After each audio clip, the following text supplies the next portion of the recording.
ಇಂದು Iran ಹಾಗೂ ಅಮೆರಿಕದ ನಡುವೆ ಶಾಂತಿ ಮಾತುಕತೆ ನಡೀತಾ ಇದೆ. ಪಾಕಿಸ್ತಾನದ ಇಸ್ಲಾಮಾಬಾದ್ನಲ್ಲಿ ಶಾಂತಿ ಮಾತುಕತೆಗೆ ಈಗಾಗಲೇ ವೇದಿಕೆ ಕೂಡ ಸಿದ್ಧವಾಗಿದೆ. ಇಡೀ ಇಸ್ಲಾಮಾಬಾದ್ನ ಕಂಪ್ಲೀಟ್ ಆಗಿ ಲಾಕ್ ಡೌನ್ ಮಾಡಲಾಗಿದೆ. ಅಮೆರಿಕ ಪ್ರತಿನಿಧಿಸಲಿರುವಂತಹ ಉಪಾಧ್ಯಕ್ಷ ಜೆಡಿ ವ್ಯಾನ್ಸ್, ಇರಾನ್ನ ಪ್ರತಿನಿಧಿಸುವಂತಹ ಸ್ಪೀಕರ್ ಮೊಹಮ್ಮದ್ ಭಗರ್ ಶಾಂತಿ ಮಾತುಕತೆ ಒಪ್ಪಿಗೆಯನ್ನ ಸೂಚಿಸಲಾಗಿದ್ದು, ಇವತ್ತು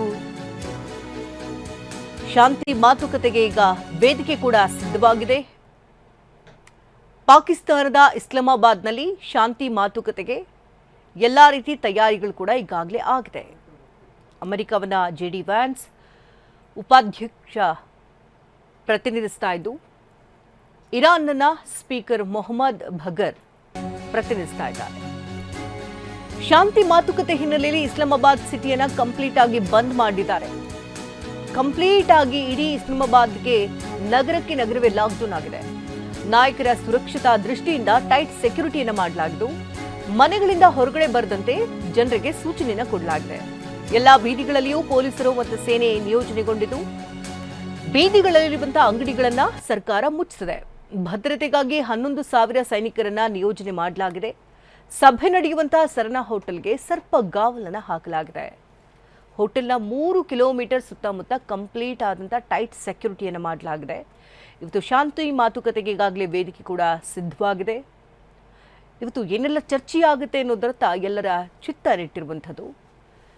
2 ವಾರಗಳ ಕಾಲ ಈಗ ಬಿಡುವನ್ನು ಕೊಡಲಾಗಿದೆ ಕದನಕ್ಕೆ. ಇದೇ ಒಂದು ಮಾತುಕತೆ ಫೈನಲ್ ಆದರೆ ತಾರ್ಕಿಕ ಅಂತ್ಯ ಕಾಣುವಂತಹ ಸಾಧ್ಯತೆಗಳು ಕೂಡ ದಟ್ಟವಾಗಿದೆ. ಇರಾನ್ ಕೂಡ ಒಪ್ಪಿಗೆಯನ್ನು ಸೂಚಿಸಿ ಹೊರ್ಮಜ್ ಜಲಸಂಧಿಯನ್ನು ಕಂಪ್ಲೀಟ್ ಆಗಿ ಓಪನ್ ಮಾಡಿದರೆ ಯಾವುದೇ ರೀತಿ ಸಮಸ್ಯೆಗಳು ಮುಂದೆ ಬಂದೊಡ್ಡೋದಿಲ್ಲ. ಜೊತೆಗೆ ಷರತ್ತುಗಳನ್ನು ಕೂಡ ವಿಚಾರಕ್ಕೆ ಸಂಬಂಧಪಟ್ಟಂತೆ ಅದು ಕೂಡ ಚರ್ಚೆಯಾಗುತ್ತೆ. 10 ಷರತ್ತುಗಳಕ್ಕೆ ಈಗಾಗಲೇ ಅಮೆರಿಕ ಓಕೆ ಅಂತ ಹೇಳಿದೆ. ಆ ವಿಚಾರಗಳು ಕೂಡ ಚರ್ಚೆಯಾಗುವ ಸಾಧ್ಯತೆ ಇದೆ.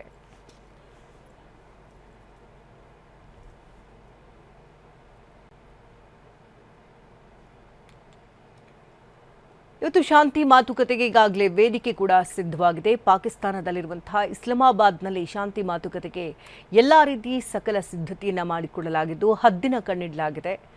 ಶಾಂತಿ ಮಾತುಕತೆ ಹಿನ್ನೆಲೆಯಲ್ಲಿ ಜನರನ್ನ ಮನೆಯಿಂದ ಹೊರಬಾರದಂತೆ ಲಾಕ್ಡೌನ್ ಹೇರಲಾಗಿದ್ದು,